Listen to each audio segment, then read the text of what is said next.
शंकर भगवान के निज निवास के पास तीन चीजों को देखा जाता है।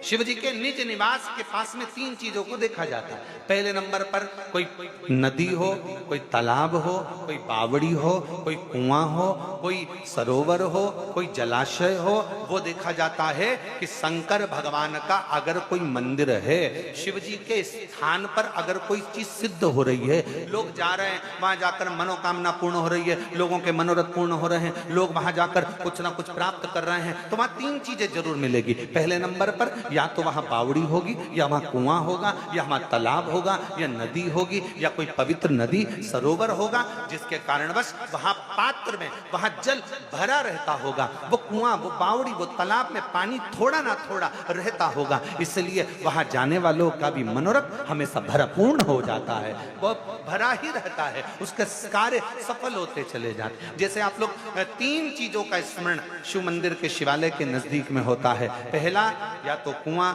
या बावड़ी, या तालाब, या बापी, या सरोवर, या नदी, या कुंड, कुछ भी पवित्र शिवालय के पास में जरूर होगा।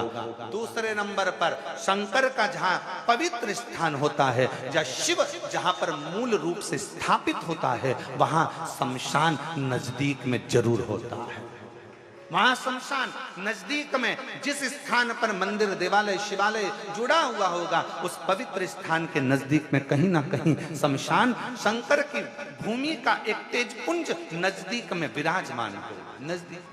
और तीसरे नंबर पर जहां शंकर का शिवालय शिव विराजमान है, वहां वट वृक्ष, पीपल वृक्ष, या बेल वृक्ष, या शमी वृक्ष, या आंवले का वृक्ष, इन पांच वृक्षों में से कोई ना कोई वृक्ष वहां पर विराजमान जरूर होता है, जिसके कारणवश भगवान शंकर का शिवालय आप रूप में एक आनंद प्रदान करता है। आनंद,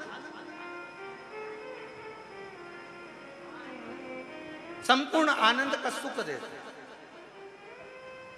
और यदि आप काशी में जाएंगे तो ये सभी चीजों का दर्शन करेंगे, आप उज्जैनी जाएंगे तो वट वृक्ष का भी दर्शन करेंगे, आप उज्जैनी जाएंगे तो महाशमशान का भी दर्शन करेंगे, वहां पर मां छिपरा का भी दर्शन करेंगे। आप उज्जैनी आप जाएं पवित्र पवित्र स्थानों पर, आप त्र्यंबक चले जाओ, वहां पर भी ये दर्शन होगा, आप सोमेश्वर चले जाओ, वहां पर भी ये दर्शन होगा, आप नागेश्वर चले जाओ, वहां पर भी ये दर्शन होगा। और आप अगर कुबेरेश्वर धाम आए हो तो इन तीनों चीजों का दर्शन कुबेरेश्वर धाम में भी आपको होगा, इन तीनों चीजों का दर्शन होगा।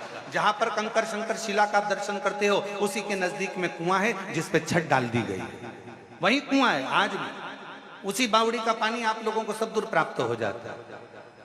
वहीं कंकर शंकर के ही इस पवित्र प्रांगण में, इसी शिवालय के नजदीक में पूरे शंकर जी का जो पूरा प्रांगण है, इस पूरे प्रांगण में जहां लगभग 35 से 40 एकड़ जगह में जो ये पवित्र स्थान बना हुआ है, उसके पवित्र स्थान के ही बिल्कुल लगे हुए में शमशान, पीछे की ओर शमशान।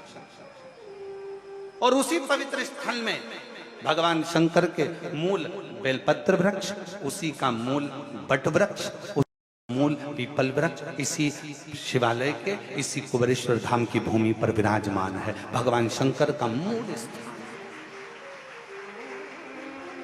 भरा हुआ होना चाहिए।